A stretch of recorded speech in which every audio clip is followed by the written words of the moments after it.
स्वागत छ मेरो च्यानलमा हजुरहरूलाई। म आज बनाउँदै छु पाल्पाको प्रसिद्ध चुकौनी। पाल्पाकै स्वादको चुकौनीको लागि यो भिडियो हेर्नुहोला। चुकौनी बनाउँदा हामीलाई चाहिने सामग्रीहरूमा पहिलो हो आलु। आलुलाई बोइल गरेर बोक्रा फालेर काटेको छु। सानो सानो छ भने मिचेर यसरी दुई फक्ल्याक्टा बनाउन पनि सकिन्छ। त्यसपछि हामीलाई चाहिन्छ दही।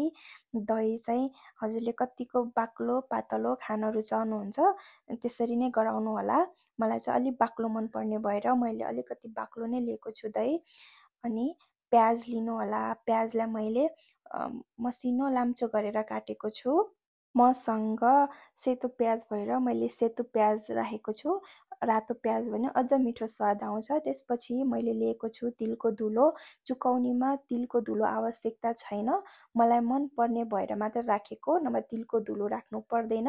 त्यसपछि मैले यो आफै गराएको टिमुरको चोप राखेको छु। यो पनि खुर्सानी पिरो छ भने राख्नु आवश्यकता छैन। यदि पाल्पाकै स्वादको चुकौनीमा यिनीहरू राखिँदैन। मेरो खुर्सानी पिरो नभएको भएर मैले राखेको हो। त्यसपछि मैले लिएको छु हरियो खुर्सानी। मैले अदुवा लसुनलाई थिचेर लिएको छु थोरै।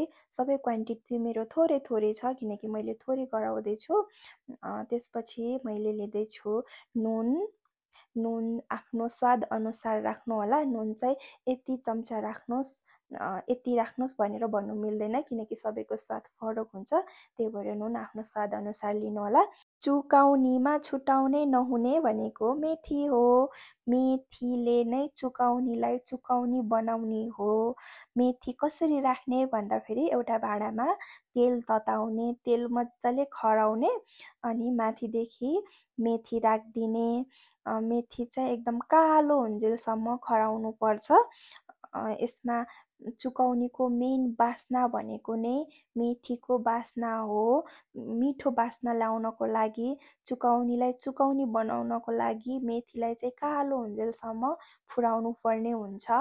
मेथीले चुकौनी झान्ने बेलामा बेसार राख्नुपर्ने हुन्छ। बेसार चाहिँ यत्तिकै राख्यो भने गनाउने हुन्छ अनि मेथीमा पहिले राख्यो भने चाहिँ तितो हुन्छ डढेर। त्यही भएर मेथी फुराइसकेपछि त्यही तेलमा, तातो तेलमा बेसारलाई राखेर हामीले उतिखेरै हाम्रो चुकौनीमा च्वाइँ गर्दै झान्नुपर्छ। झानिसकेपछि यसलाई चाहिँ मजाले मोल्नुपर्छ हामीले। यसरी हाम्रो चुकौनी तयार हुन्छ। यसमा कुनै पनि जिरा, धनियाँ, गरम मसला जुन हजुरले कति भिडियोहरूमा देख्नुहुन्छ त्यो हाल्नु भनेको पाल्पाको स्वाद हराउनु हो। पाल्पाको स्वादमा दही आलु हुन्छ। दही चाहिँ अमिलो हुन्छ। सकेसम्म दही चाहिँ अमिलो लिनु होला। हजुरसँग दही अमिलो छैन भने थोरै कागती राख्नु होला। मसँग पनि दही अमिलो नभएको भएर थोरै कागती राखेको छु। दही अमिलो छ भने कागती राख्नु आवश्यक छैन र कुनै पनि मसला राख्नु आवश्यक छैन। चुकौनीको मसला भनेको नै मेथी हो। यसरी नै हजुरहरूले घरमा मिठो चुकौनी बनाएर खान सक्नुहुन्छ। यो नै पाल्पाको स्वाद हो। अन्तिमसम्म हजुरहरूले मेरो भिडियो हेरिदिनु भएकोमा हजुरहरूलाई धेरै धेरै धन्यवाद। हजुरलाई भिडियो मन पर्यो भने लाइक र सब्सक्राइब गर्न नभुल्नु होला।